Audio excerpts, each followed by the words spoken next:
Hello, and welcome back to Tyranny. Well, last time, we proclaimed our edict. It is currently 8 days till the Day of Swords, where we all die horribly. And we met with the Archons. The Archon of War, Graven Ash, head of the Disfavored, and the voice of Narat, Archon of Secrets. Sorry about that, still got a little bit of crud in my throat. So, we also got a few miscellaneous quests to pursue before we go to Echo Call Crossing to meet with Entio. We also acquired Barrick of the Disfavored as a recruit. So, I care about our secondary missions, so we shall go to the Northern Clearing, and then I shall travel to the Scarlet Chorus camp. Actually, no. Go to the camp first. We've been ambushed by a small contingent of these upstart rebels that I may or may not be deciding to help.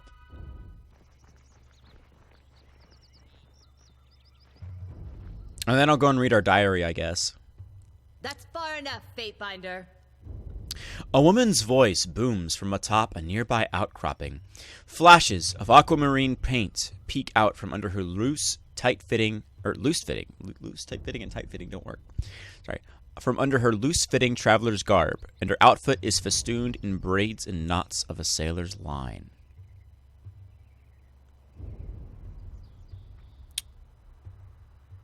Well, she's from the School of Tides, more than likely.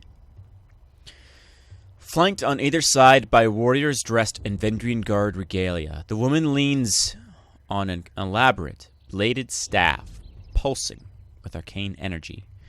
A swath of blue fabric rests draped over her arm, representing diplomacy. I owe you an apology, Peacebinder, for we have dishonored the surrender that you offered us in our year of defeat. I cannot excuse or defend our action. I leave that to history. But all the same, I am deeply indebted to you for treating my Tearsmen with charity and humanity, even in this time of madness. In accordance with ancient customs north and south, I offer and request a delay of blade. There are matters we must discuss without fear of reprisal. The woman bows deeply, lowering her head in a practiced display of etiquette. The warriors by her remain in a ready stance, their nerves clearly on edge.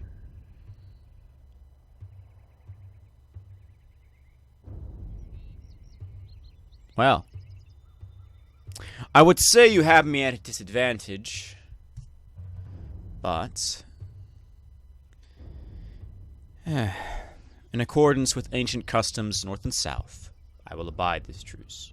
As is our custom, we are ready to kill to defend our lands, but we kill only in fair battle. We don't slay our prisoners. We know this isn't Kairos's way, but we must have hope. Are you planning on imprisoning us? A few of my kin have gone missing, and though they may have perished, I have to inquire on the off chance they still live. If Captain Tarkus Deimos still lives, we would negotiate for his release. He was hanging on a spike. I killed him in an act of mercy. I see. That is as I feared, but thank you for telling me all the same. I prefer closure to wishful thinking. Agreed. If I may make one more inquiry, what of Palox Tyrell? Did he survive?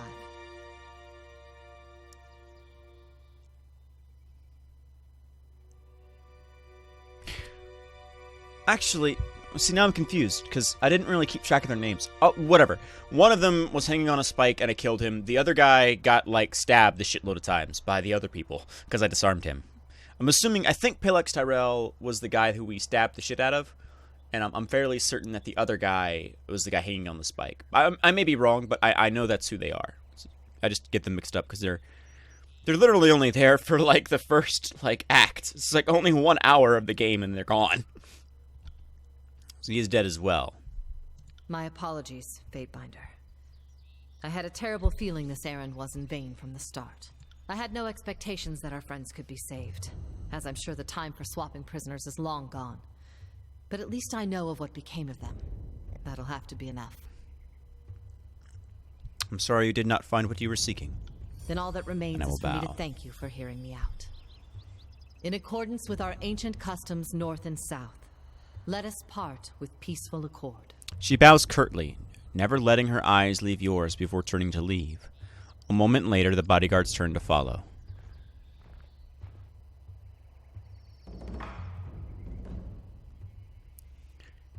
I wonder if I could have negotiated with them at this point in time, or perhaps only later. I got it.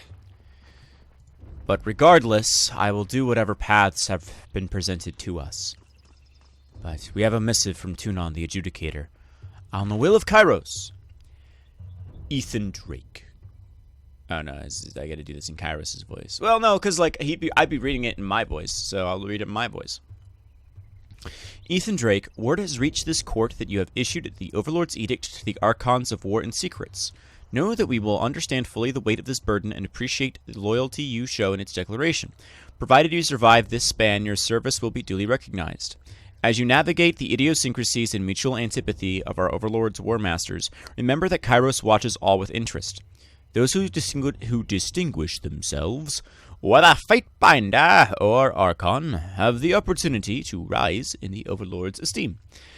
Even now, the Overlord's northern courts whisper that a more successful of the two Archons will be granted rule over the whole peninsula. Similarly, your fortunes are rest upon the decisions you make. Choose wisely. Tunon the Adjudicator, Archon of Justice. I will thank him for the advice. Archon Tunon, allow me to express my deep appreciation for this opportunity. Few in the Empire have the honor of treating with the Archons, and fewer still of reading the empowered words of the Overlord. I endeavor to always emulate your exemplary foresight and judgment. I remain in all things your faithful servant, Fatebinder Ethan Drake. Now, as I said, we do have a diary. If I can find the right button. Hey, my diary. So I'm going to read this real quick. I probably should have done this in the first episode, but whatever. Biography. Everyone said that I was fortunate to grab the Adjudicator's attention, but I'm still not convinced. I spent every year that I can remember training for glorious battle, and now my days are occupied studying exhaustive legal precedent in the echoing halls of the courts. The education that Tunon offers is expansive, to be sure, but I wonder what he has in store for me as a Fatebinder, and what life he denied me by halting my training on the eve of war. Between the rigorous training, the broad education, and the constant oversight by the Adjudicator, my colleagues, and sensing Bled and Mark lurking in the corner all the while, the life of a Fatebinder is a harder life than most would expect. Than I expected, indeed. I think that Tunon does that to his students intentionally, keeps us anxious, guessing, and competitive. Even if we are some of the most respected folk in the Empire, Tunon likes to keep us humble. Like is too strong of a word for whatever pale imitation of emotion lurks behind his inscrutable mask. I've gotten this far with Tunon's confidence. Let's see how much farther I can go. He has awarded me an unheard of honor, the opportunity to accompany Kairos' forces on the campaign south. He says that I'm to represent Kairos' law on the savage frontier, and pave the way for his civilizing hand. I'll have some military authority at my disposal, but Graven Ash and the Voices of Narat will be the architects of this conquest. Mostly, I'll be there to observe the wartime operations and settle any disagreements as they arise. I know that the Southerners will only accept Kairos' peace kicking and screaming, so here's to hoping I can make the transition a smooth one for us all. In 428 TR, we marched on the Tiers, having laid waste to their makeshift army. The disfavored showed the enemy how breeding and tactics can outclass any purchased defenders. This is when we were fighting the mercenaries. As our victory stacked up, we needed a plan for the prisoners of war crowding our jails. The chorus numbers were looking a little thin, so I gave the Voices of Narat a new crop of soldiers from the former enemy defenders. When our armies gathered at the walls of the bastard city, I led the direct assault upon the fortified gates. The disfavored's relentlessness and uncompromising brutality won the day. Safety in numbers has kept me alive long enough to see the fall of the bastard city. That, in and of itself, is something to tell the family. This was an important victory, hopefully the first of many. Now that Tunon has established his court in the vacant throne room and summoned the other Fatebinders, he's sending me to accompany the army while he tidies up his new city. I've chosen to follow the army to the realm of Apex. The Southerners don't take up a lot of space here, but what land they possess is commanded by rivers and mountains. Choke points, in other words. Sounds worthy of a challenge for any military. Emboldened by our victory in the bastard city, we took Edgering Fort from the soldiers of Apex in 429 TR. Feathers were ruffled over Karen's destructive tactics, but I smoothed over tensions by giving credit and censure where due. Amid the combat and turmoil, the locals wanted some rest and relaxation, coinciding with the Tears Festival. I gave the Scarlet Chorus the night to drink and revel with our countrymen, trusting that this would lead to a cleaner surrender down the road. We did more than just fighting in Apex. When the defenders sued for peace, I negotiated a bloodless victory that won our forces Edgering Pass, an important staging ground in the mountains. Those Apex defenders are a feisty, passionate bunch, and more combative than I might have guessed. We really had to break their spirits before the offer of surrender made any practical sense to them. Stubborn, but admirable enough for Southerners, I'm being deployed farther afield as it seems my work is never done. I'm accompanying the army to Stalwarts, the homeland of perhaps the hardiest and most stubborn of the Tearsmen. Our forces have been fighting for 2 years, and in that time, the cowards of Stalwarts have huddled in their corner and readied themselves for battle. They make a great deal of never having lost a war on their home soil, going so far as naming their army the Unbroken. But given the locals we've encountered so far, I suspect these Tearsmen haven't faced a competent challenger in years. In 430 TR, I joined the army at the Stalwart campaign. Food shortages unfortunately put the Kairos' forces at odds with each other, but I acted to discipline those responsible for violence or theft. This deep into the war, maintaining the army's capacity was its own challenge. Locals killed themselves during the campaign, making conscription impossible. I banned the chorus from recruiting in Stalwart to spare the civilians the choice of suicide. At last, we reached a breaking point with these Southerners. When the Stalwart defenders refused to leave their keep, Kairos granted me the honor of proclaiming the Edict of Storms. I gave no warning to the locals of the devastation to come. I won't make the mistake of underestimating the enemy again. I could have never guessed that dogged nationalism and pride could carry an army as long as it carried the Stalwart defenders. Even the Edict of Storms, which tore through the greatest part of their fighting force, has brought the war to a stalemate, not a victory. Incredible. I would hang back to observe the slow erosion of this fallen realm, but duty calls me back to the bastard city. I often find my mind wandering from the conquest, and indeed my own responsibilities. Proclaiming an edict was truly the pinnacle of my achievement during this extended campaign, and it troubles me that I must return to my regular duties after indulging in such power. For a moment, I was the voice and will of the Overlord manifested in this lawless frontier. I felt the power of absolute authority pour from my lips and judged the masses on a scale that not even Tunon may fully appreciate. I know that I have been instrumental in steering the events of this war. I wonder if it is perhaps too soon to let myself think about the spoils, the allocates, and the welcome return home. Such things will have to wait a little while longer. I return to the bastard city to take my place in Tunon's court. The Overlord's conquest is finally over, but much work remains to bring Kairos' peace to the rabble of the Tears. The other Fatebinders assigned me light duty so I might convalesce from my ordeals.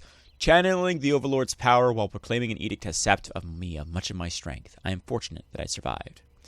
Rumors reach the court of unrest in the Tears, and I am not privy to my Lord Tunon's counsel, but I can tell he is troubled by the increasing tension between the disfavored and the Scarlet Chorus armies. Eventually he must decide which Archon will become governor of the Tears. I fear his methodical deliberations will only inflame Kairos' soldiers against each other. It is proving harder to quell the spirits of these Tearsmen than we initially thought. There is a streak of animal stubbornness inherent in their nature that makes them resist the demand of Kairos' law. Rebellion! The garrison at Cairnjin's Well were slaughtered in the night by a treacherous attack. A group of Tearsmen violated their oaths of surrender and now claim independence from Kairos' rule, like fools. The Archons clamor for vengeance, like fools, each demanding the right to crush this rebellion, like fools. My Lord Tunon receives word from the Overlord. Both armies will be sent to eliminate the Oathbreakers. I almost feel pity for these Tearsmen. They have no notion of the doom that will fall upon them. It's been several spans since the armies arrived at Vendrian's Well, and still no word of victory. The Archons bicker like dogs over a bone, like fools, and my Lord Tunon grows wary of the constant stream of missives from each army. I heard Fatebinders Kallo and Nunaval speaking. They believe that Tunon will apply for Kairos for the authority to bring the Archons to heel. It will be amusing to hear Ash and Narat howl as they face the The adjugator's judgment. Word has come. Once again, I am chosen to bear Kairos' edict. Few fate-binders have survived proclaiming a single edict, let alone two, and none have proclaimed a second edict so soon after their first. I set out for the well in the morning. I only can hope that I have the strength for what is to come. That was a little long, but it needed to happen. You know, gotta read my diary every once in a while. To the camp!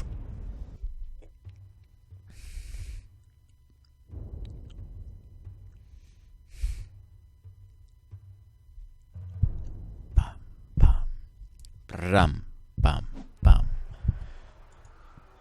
Oh, look at this mess. People spiked. Well. Oh, fuck you.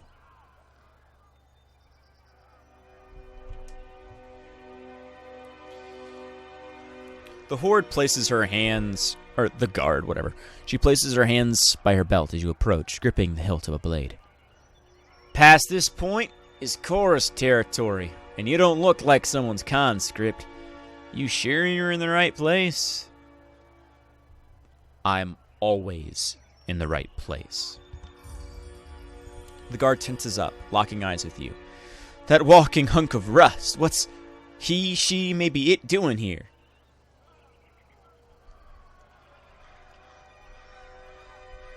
Step in close and push her down. Before she can draw her blade, you advance, placing your foot behind hers and giving her a stiff shove on the shoulder. Caught off balance, she tumbles backwards, triggering an outburst of laughter from the other guard. I can't believe you sassed the Fatebinder. You're such a stupid ponce. Didn't I tell you we had a special guest coming? The guard waves you in with a smile. Come on in, and don't let the nitty-shitters in this camp give you any guff. Oh, trust me, I won't. I certainly won't. That's why I said fuck you, because of that comment. I'm like, yeah, no. I'm badass, and I will have no... I will take no craps. You? As much an accusation as a question.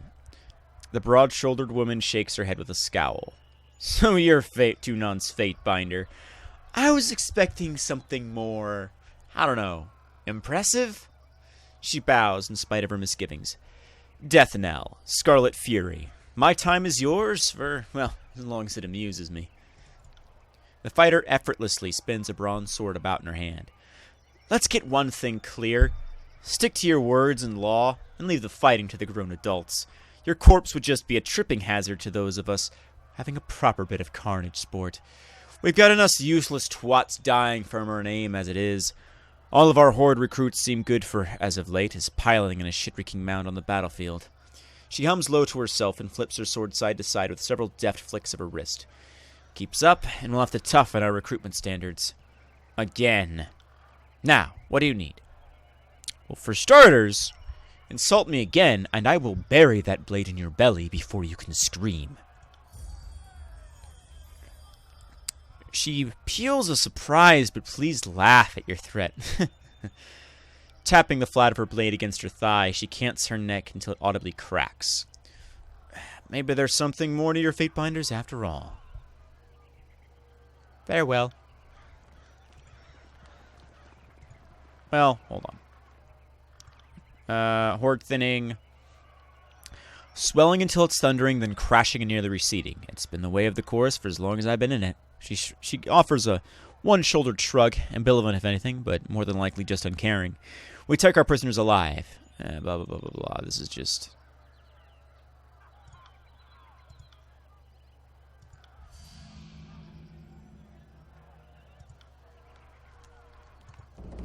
I'm skipping through this because this is mostly just...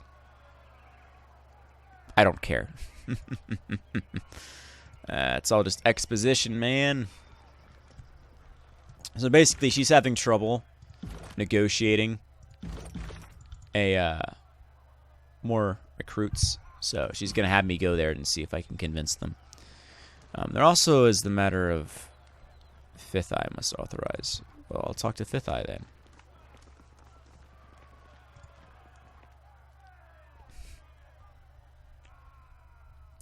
Well, look who we have here. Chewing on some manner of cud, a heavy-set soldier flings spittle and crumbs as she talks. The Fatebinder finally shows himself. I'm Rig. The second soldier chimes in. And this is Baz. We were wondering when you might pay the camp a visit. The Fifth Eye's been a little starved for attention. He ordered us to watch you like a troublesome babe. Make sure you don't get out of line. Baz knits her fingers together, joints cracking as she smiles. Ray clears his throat loudly, scowling at Baz. Something like that. If you have questions, ask us. Good luck finding anyone else in this camp who'll give you answers or, well, even a smile. Don't care. Don't have questions. I need to go and talk to some peeps, and I think at one point there were things. I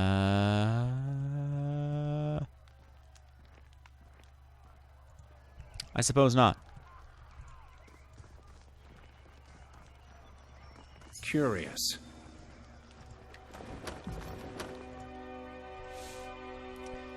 Slavaros. Hail, Fightbinder of Tunon. The disfavored officer pounds a heavy gauntlet against his chest in a stiff but warm greeting. Were I a betting or superstitious man, I'd say fortune must favor me today. But I am not. But I am pleased to meet you all the same. Now what brings you to my little slice of personal damnation, otherwise known as... He spreads his thickly gloved hands wide. This here mud and shit-stinking Chorus camp. Anything to report? What about the Chorus isn't unusual? The army itself is a strange, malnourished beast, but no. No, the screamers here seem mostly in order, sir. And I haven't been spying, if that is what you were implying, sir. Still as a post, he studies you sharply, scarcely appearing to breathe. Course, even if I was, it would be damned near impossible to learn anything from this shit sty. Fifth Eye and those damned furies don't even loop me in enough to do my detail. And it's not for lack of trying on my part. What do you mean? I'm not just here to keep a steady eye on the Oathbreakers. The Hooge give far too much freedom after conscripting, might I add. I am here to be a resource for the benefit of both armies. I can provide insight regarding proper stratagem and request a stock of troops from the Iron Marshal Erenos for reinforcements if needed. But they will not listen to me, nor confide in me, nor fight beside the brethren I could request. You act like it's a punishment to be assigned to this detail. Isn't it? I knew I fucked up to get here. Good 3 days in the hole and a nice little promotion to go with my new post. Well, I won't be making the same mistake twice when it comes to the Iron Marshal. He gestures his chin towards the distant valley. I should be out there, fighting for Ash's glory. Not standing here, ready to run back a report should something ever finally fucking happen. Have they been cooperative? No one tells me anything. They all lack honor and discipline. Don't think they could cooperate, even if that's what they actually wanted. He grunts. Guess I should not be surprised, considering that they serve the Archon of Secrets. A keen observation. I'm glad we see eye to eye, sir. It's nice speaking with someone who doesn't try to frustrate the piss out of you for every 4 words. It's like they don't even care. I'm the closest thing to a friend in the disfavor they've got. Farewell.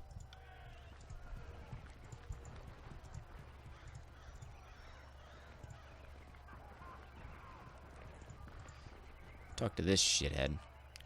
Upon noticing your approach, the merchant straightens his posture and smiles. What an honor! The name's Snigler Dagos, originally from the relative tranquility of the Northern Empire. Since I've accepted a nomadic life for the sake of keeping Kairos' forces supplied with only the finest goods, local and imported. Don't care. Bye-bye. The Binder of Tunon arrives! Squealing in a teenager's timbre, the Fifth Eye's voice makes your gums itch and your fingernails feel in need of a trim. And we just finished having a bit of sport with some captives! But worry not. We'll have more fun with just another batch momentarily. Dressed in a that's probably is actual because it said a teenager's timber, so I'll like try and like depuberty my voice. Dressed in the bronze red regalia of the Crimson Spears, the Fifth Eye beckons you to stay close, wagging a blood-splattered glove. Now that you've issued the edict and doomed us all to die, have you come to help us climb out of this hole? Chirps of laughter emanate from under his mask.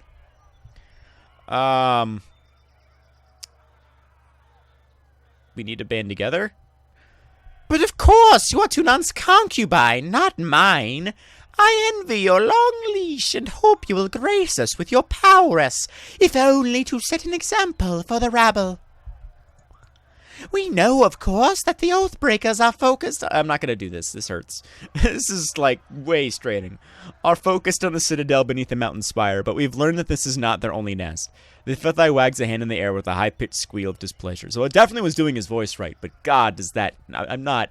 That's got to grate your ears. I know it grates mine. Given their patterns of... And it sounds deeper in my head, because it's in my head versus aloud. I guarantee you it sounds horrible for you guys. Regardless, given their pattern of attacks, they must have a second group maintaining camp from here on the Outer Valley. And unless we deal with a second group, they will attack us from behind the moment we cross the river. Yet you think? I'm a fucking tidecaster in their group. The disfavored think you can't control your horde and that many are defecting. Wrong! And perhaps, he gestures with his spear in an arc towards the sprawling camp, it is no mean feat to herd this many desperate lives. For every 2 hands of humanity, there is at least 1 finger that snaps from the stress of our ways. A few have been lost in the margins, I won't deny that. But if you store a grain, expect some rat feces. If you lead killers, expect some desertion. I like that voice better. It may not be as accurate to what he's supposed to sound like, but I like that better. I'll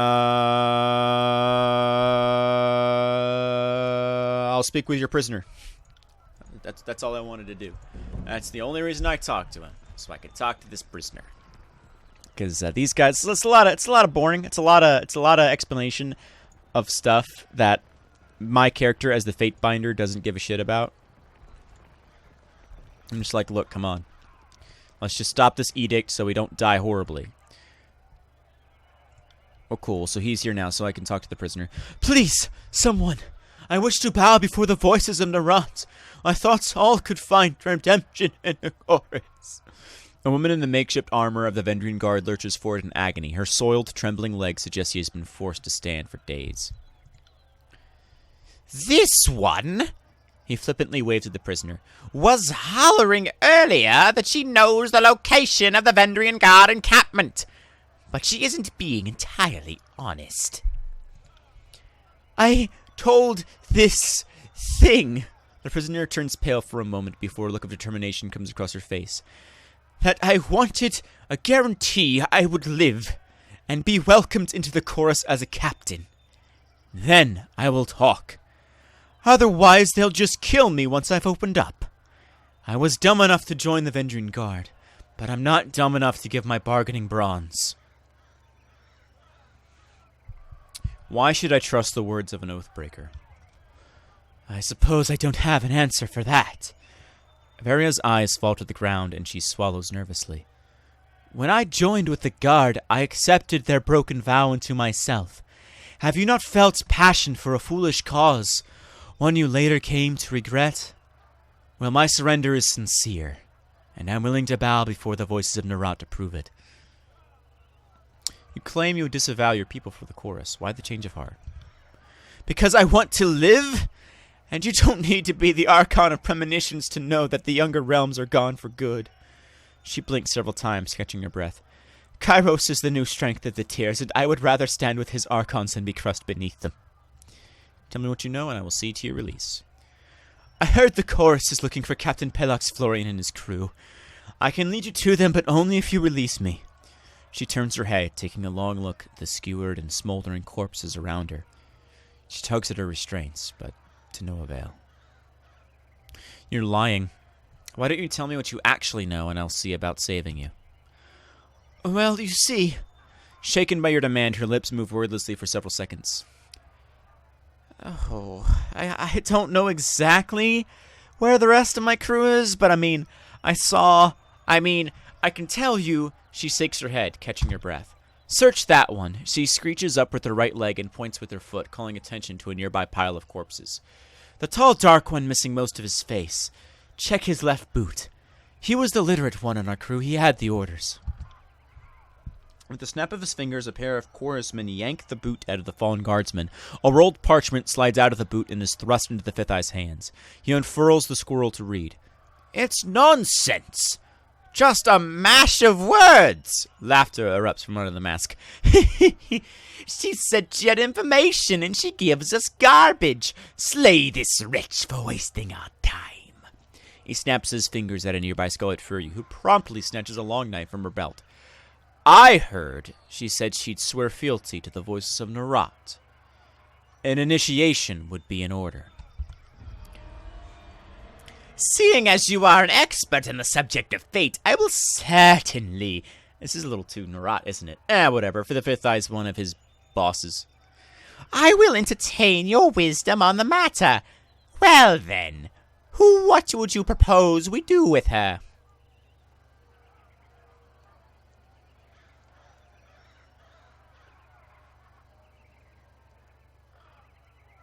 Let's test her loyalty. No, I'm not going to do that. Send her back as our agents. When the time comes, she will aid us, or we will track down her kin. I will need to think of a good explanation for my escape, but I am certain I can return and avoid suspicion. Thank you. You will not regret this act of mercy. This will end amusingly, for the Avenging God would be smart to assume she only escaped by our whims. You there! And the Fifth Eye barks to a pair of guardsmen, beckoning them forward.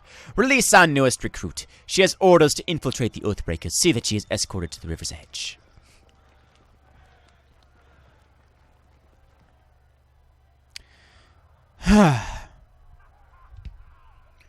I'll return to the guard and act well on my part, and await further instructions from the chorus.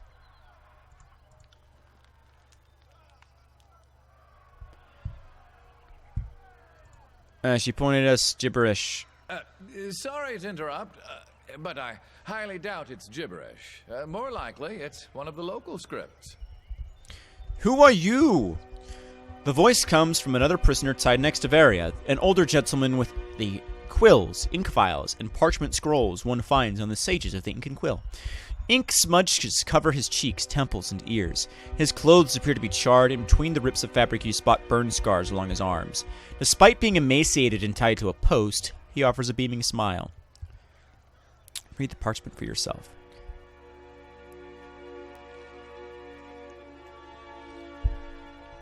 You unroll the parchment and see a message of modest length written with professional, albeit hasty penmanship. The Tearsmen speak the Canto just like the Northerners, but they have half a dozen ways of writing it. This particular script is unknown to you. Can you read this? Let me see. I can't. You hold the parchment in front of the bound sage, and his eyes dart down the length of the missive. He reads the words a second time, nodding in silence. I don't know exactly what it says, but I'm half certain that's Sage Selwyn's handwriting. I'm sure I could decipher that in a few hours' time. Don't need my hands free, but I think better when not tied to a post. I know, I'm weird that way. A few hours? Either you can read it or you cannot. What use is a sage that doesn't know his letters? I've heard all I need to hear. I say we have some fun with this one.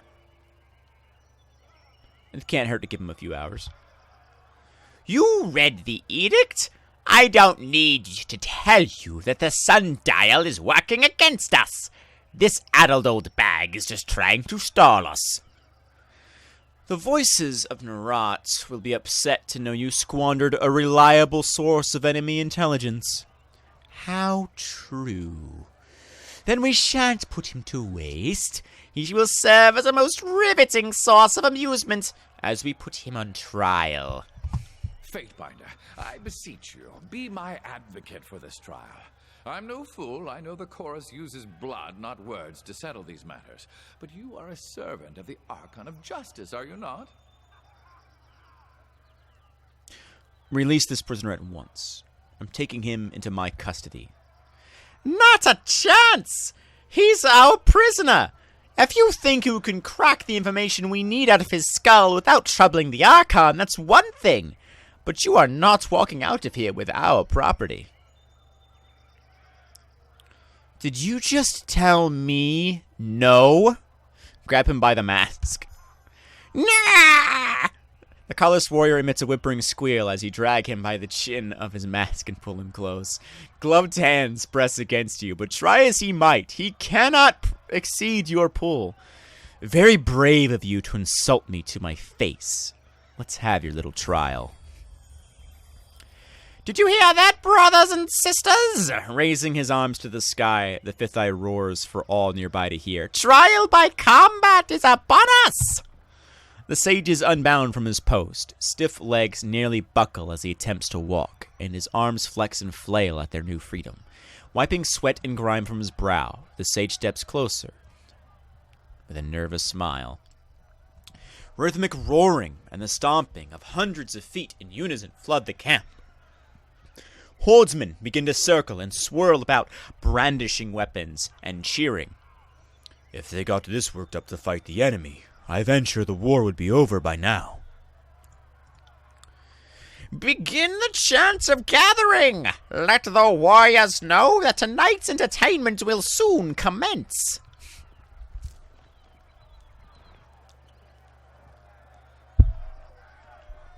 Fuck you, Fifth Eye, you're destroying my voice.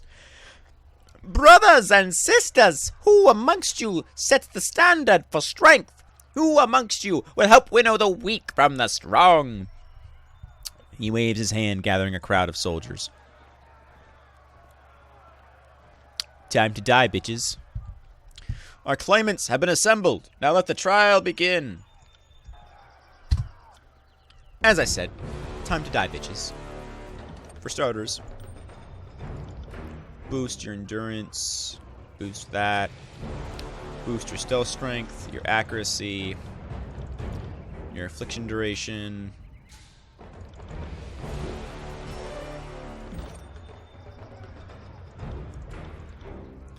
I don't care about vigor.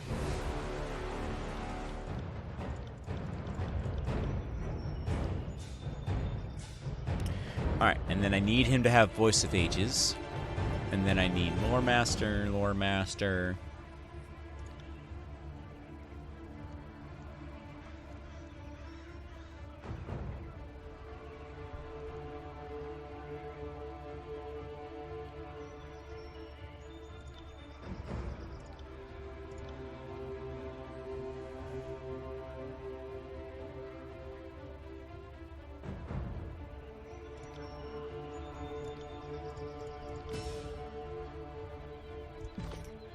Now, I can't make spells when in combat, but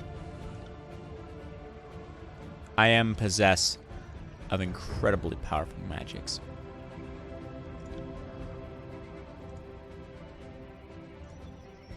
Send them at me in waves. So,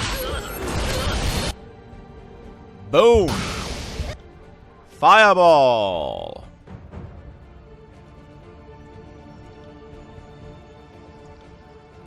And then open up a scorching missiles.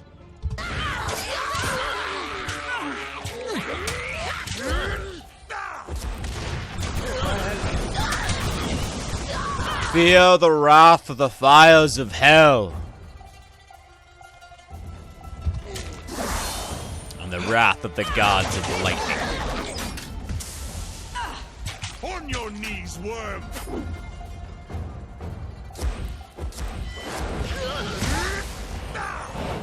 And just like that, they're dead.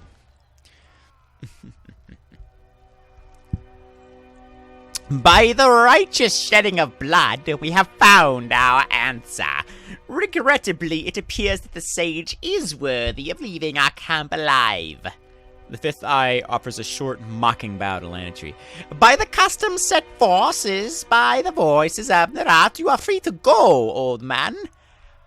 Brag to your grandkids that you fell afoul of the chorus, and yet lived to tell your story.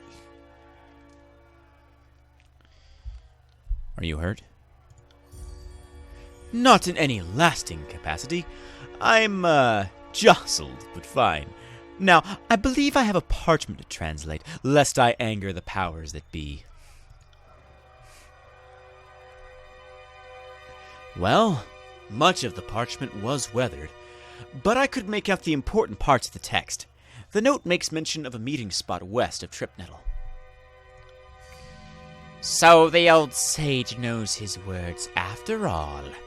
I would ask that you travel ahead and see if you can't get this Captain Florian to yield to the chorus yet. They will strike at the first sight of a chorus gang. But perhaps they will parley if yours is the face they see. I know this area, and suggest we go there at once. I'll show you the way. I'm eager to be far from the stench of this camp. Something's amiss. There's a lot of fight in you for an old scholar, and now you're offering to join the expedition.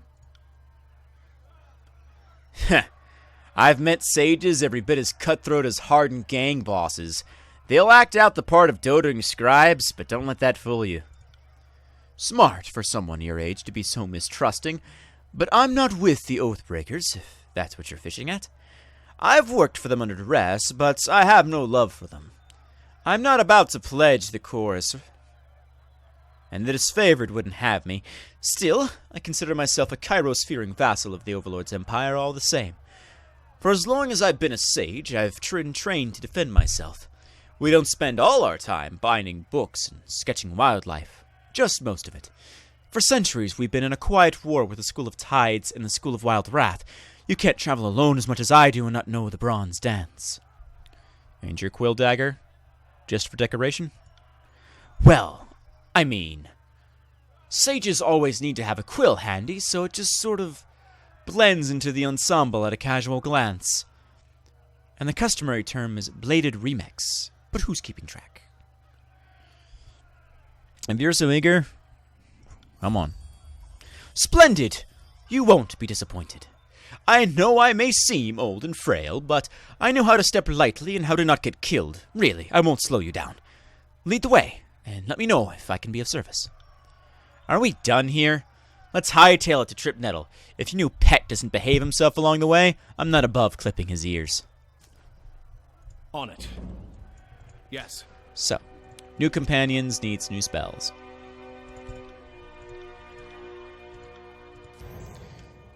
Verse is not powerful enough.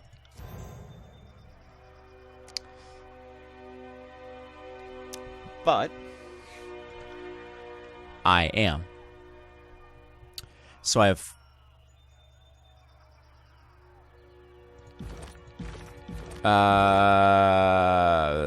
magic. So I'm fire, life, grave light, and lightning. So 1, 2, 3, 4. Yeah, so I should probably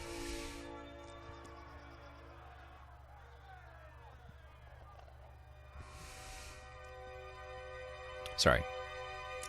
Oh man, that's still stuck up there. I hate being sick.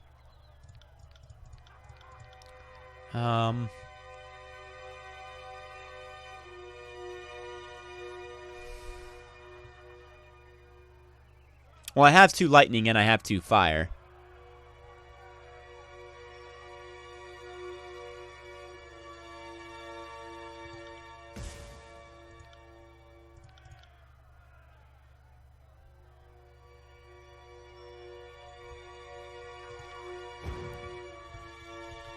I guess I'll do Twisting Flame.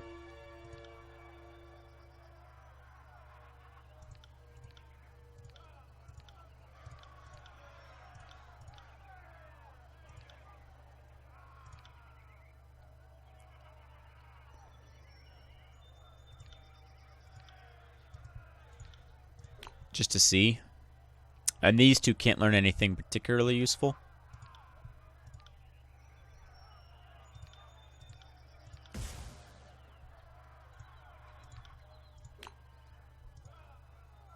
So Verse will have Searing Palm. And She'll have charged fist.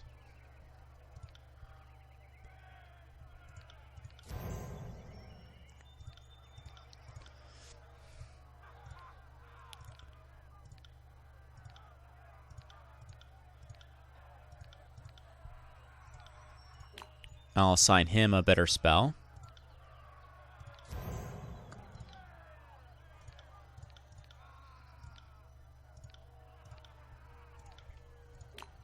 So those are his 2 heal spells. And he does have Titan's Touch.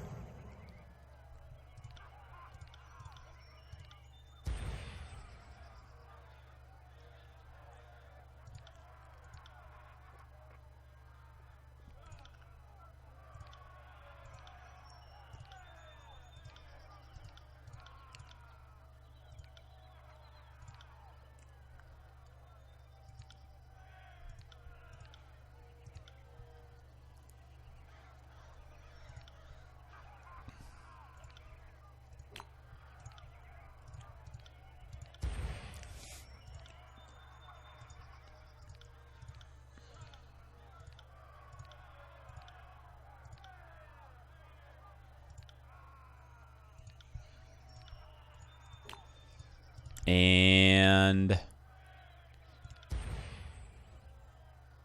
I'm fairly certain that's all I want to do as far as that goes. I need to see what his spells are. Just Life and Vigor, so I can really assign him any damaging spell. It doesn't matter. So I'll give him...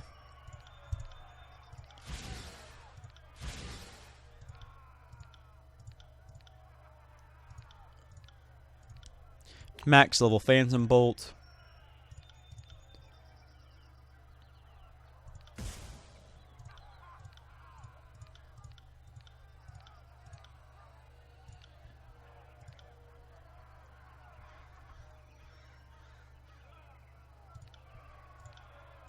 Max level Lightning. And I will give him...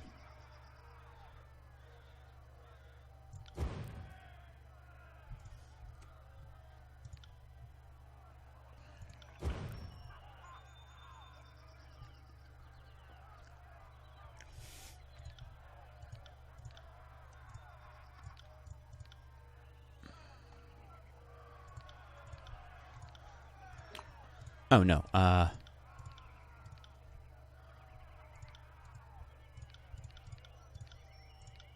There we go. And then he gets one more spell.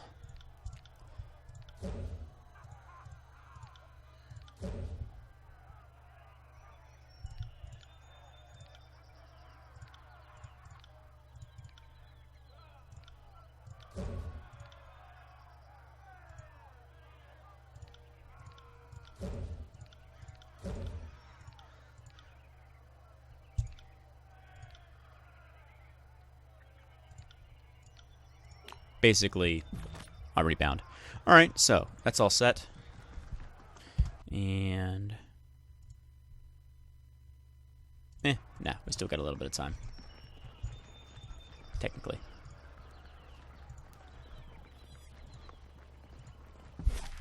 With that all said and done, let's go to the remote settlement. As you make your way along one of the wide dirt roads that winds through the forests of Old Apex, the mountains loom above you on every side. And only the mountain spire, jutting skyward from the center of the broken realm, provides a constant landmark by which you navigate. Cresting a hill, you make out a flash of light on bronze. And as you search the trees, accompanied by the movement of several individuals, the bronze, you realize, must be a group of Oathbreakers, and they seem just around the next bend in the road. I will approach openly. You decide to continue along the road. You are a Fatebinder of Tunon, after all, a representative of the Overlord, and you will not sully your authority by sulking through the forest. As you round the bend, you find yourself looking at a patrol of warriors. Not one patrol of warriors, but 2. Apex heraldry and bronze scale marks fit marks the first as members of the Vendrine Guard. The other warriors, however, wear wings of bronze set in heavy cured leather, a sigil on their tabard styled in the likeness of the Bane. You have heard that a group of brutal mercenaries out of Haven adopt similar heraldry. I will speak with them. You go to address them. They turn on you as one, muscles tensing all about, hands inching towards weapons. The lead Oathbreaker's mouth falls agape as she recognizes you. The Fatebinder. She slides her weapon from its sheath and holds it aloft. Tearsman, this is the tyrant who would take our lands from us, who would claim the citadel, who would damn us all to death. She lowers the blade point toward you. I know none more deserving of death than this one.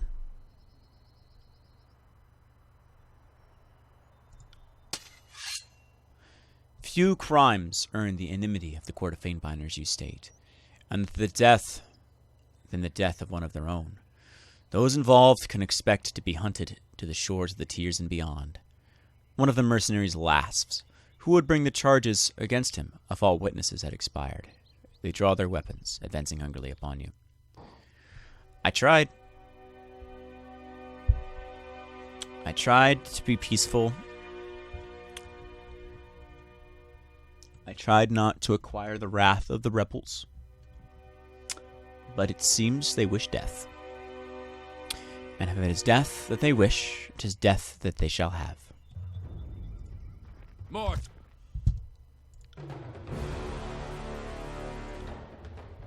Tallies to the fighting. Whoa, why did he disengage? I didn't want to do that. I wanted to cast the spell. Yeah, whatever. Well.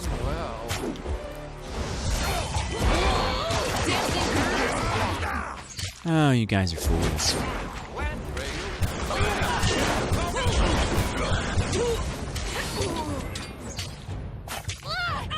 Utter fools. Take that! Will do. And I'll be reverse. Let's make her attacks even deadlier. I'll hit this guy with a bolt of lightning. And then I will unleash fire. Unleash hell! As I said, they should not have distracted me from my mission. They were fools to do so.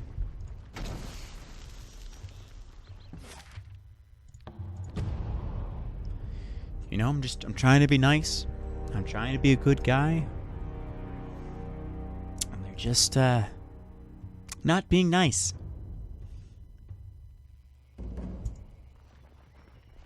So, let's see if we can convince these guys to join the chorus.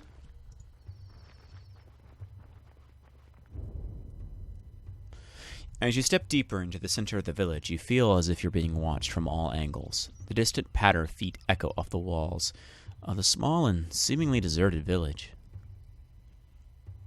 I am Fatebinder Ethan Drake. I've come to discuss your conscription into the chorus. Cooperate, and you won't die. The wooden beams on the rooftop to the north creaks under someone's weight. A tree rustles behind you. I've come to offer you redemption within the chorus. I'm doing my best to try and save you all. Feel free to help me with that endeavor. A voice bellows from the rooftop with a cackle. Go home to your overlord!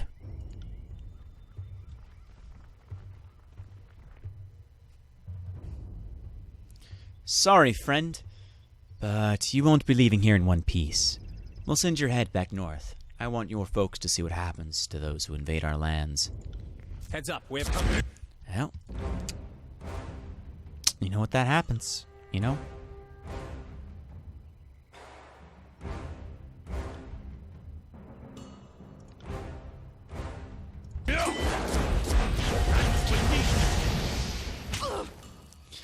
Oh, the fuck is wrong with my weapon? Man, you guys are just awful.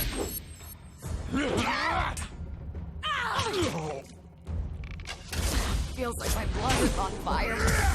Smash to pieces!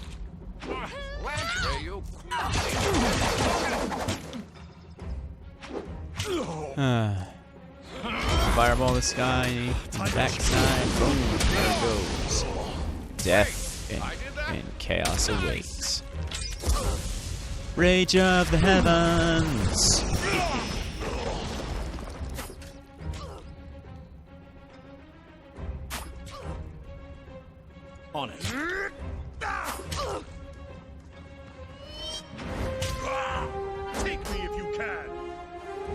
Mana tree, don't... Oh, he's rooted. Alright, well... There ain't a whole lot I can do, so I guess I'll switch to Barrack. There we go, now I can move.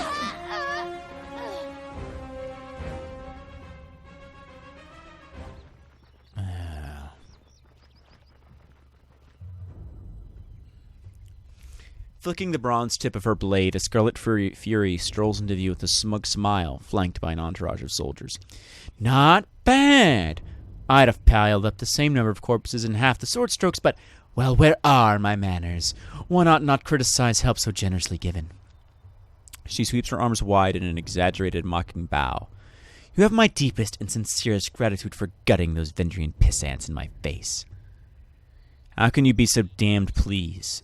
That's several conscripts that won't be joining the chorus. You've already got what we needed, the willing ones. We were hoping a different face might convince the remainder to join us, but alas, well, we can't win them all.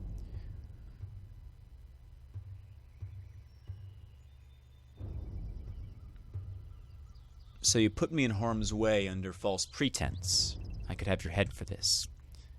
Stow your bluster and take it up with Death Knell. I'm quite certain that's who talked you into this.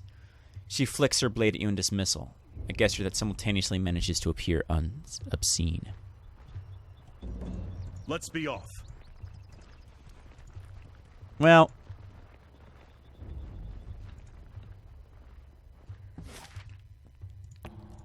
I'm going to go and talk to Death Knell. And then we're going to end this one, and I guess start the next one.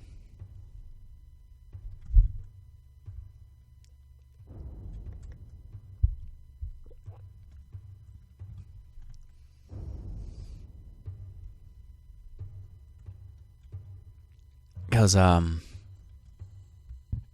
don't like being used. I really don't like being used.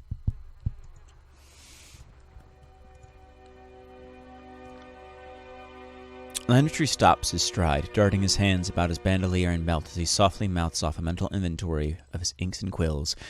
When at last assured his possessions are in place, he looks up at you with a smile. Talk more later. Sorry, I can't.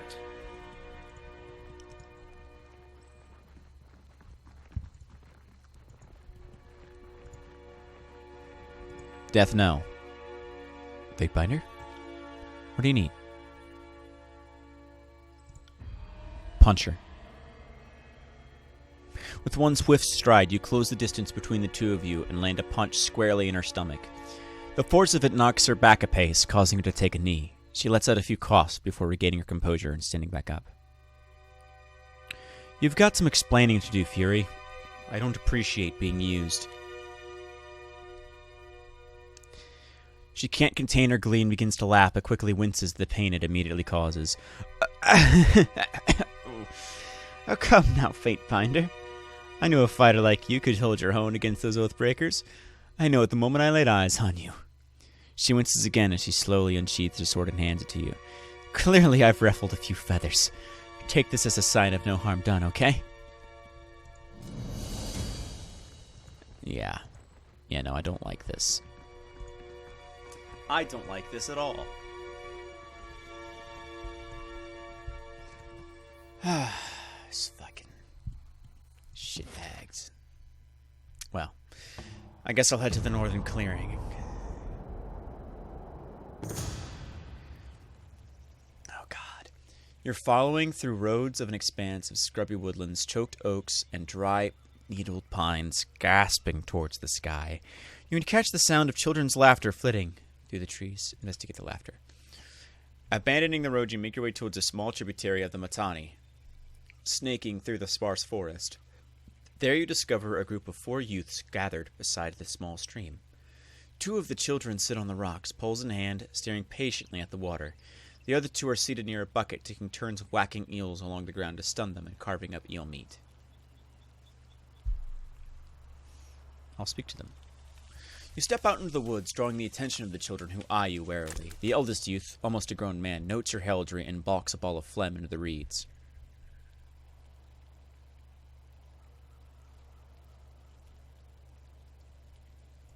Tell a story. You raise your hand to calm the youngsters and ask if they've heard the tale of Pox and the elder boar of Burnian Wood. When they look to one another without an answer, you begin to spin the story for them, an odd and sometimes amusing yarn filled with the epic adventure and dark mysticism. By the time you finish, the youth have become entirely absorbed in your story, utterly wrapped in their attention. The youngest brings you an eel in exchange for your time. You thank them and return to the road.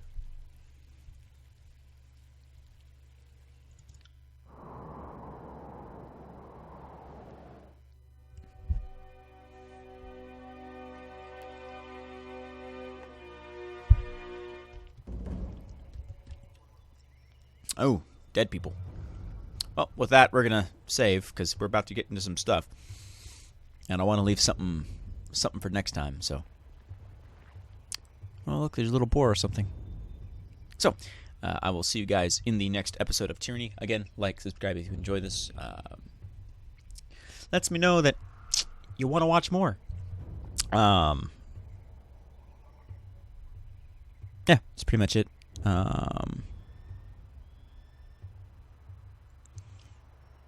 Yeah, because when this releases, the things will have already come and gone. So you will have already seen it. So, I suppose that is indeed it. At the time of recording, whatever, I might as well tell you now, because who knows? Maybe it's happened, maybe it hasn't. I don't know. At the time of recording, Baldur's Gate 3 is starting to have its gameplay reveals, which I will definitely be playing. I will also definitely be playing Cyberpunk 2077 when it releases. That will come out definitely far after this one.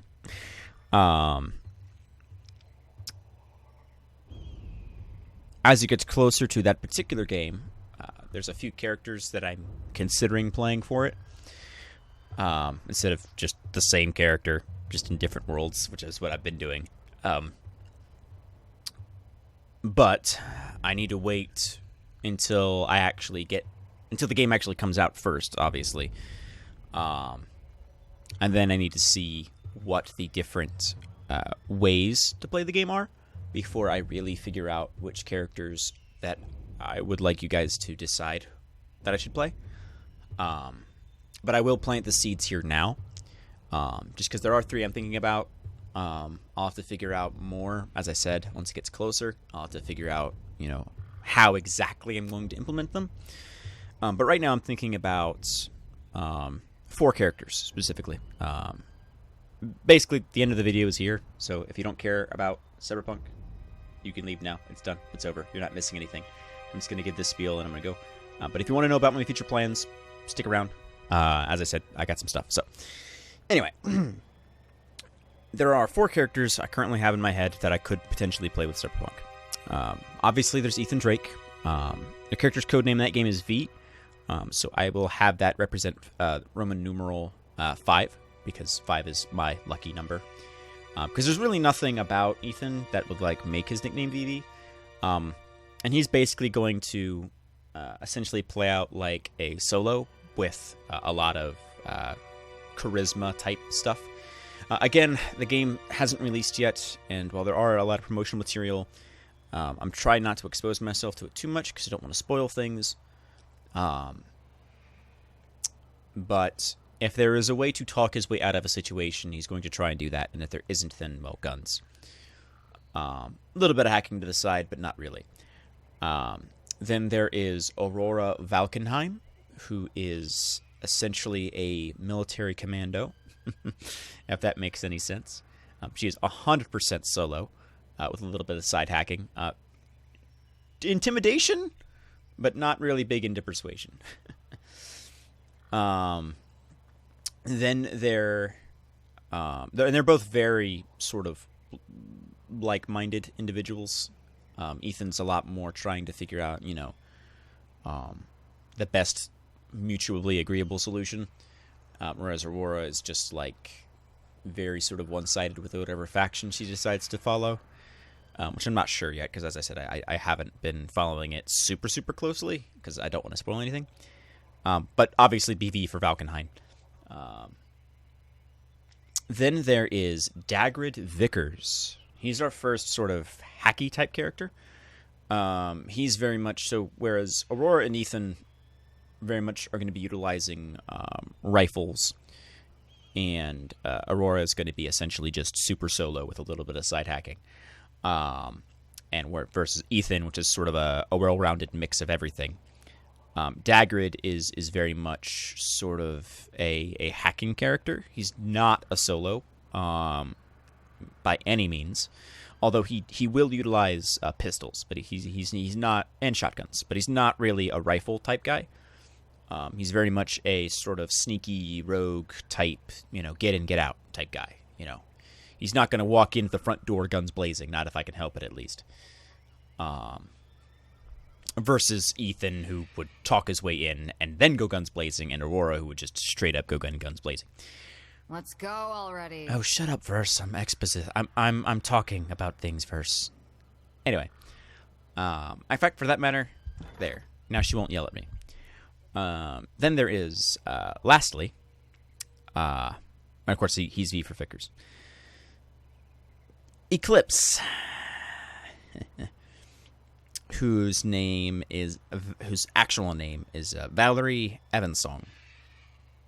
She is another sort of infiltrator type character, like Dagrid is, but with more emphasis on silenced weapons and assassinations than trickery. So those are sort of the 4 characters, 2 females, 2 males. Pretty actually even spread in terms of fighting style. With Ethan and Aurora being complementary, and Dagrid and Valerie being very complementary. So, again, as that gets closer and closer to release, I'm sure there's more information that's going to come out about it. And once the game actually comes out and I buy it, I'm going to, before I actually replay or record it, I'm going to see just the various paths and trees I can follow, just to kind of get a better idea of the type of characters I can build. But for the moment, those are the 4 that I'm thinking about. Obviously, as it gets closer to release, I believe it releases late September of this year. So as it gets closer to release, feel free to comment on what you want me to do as far as those videos are concerned.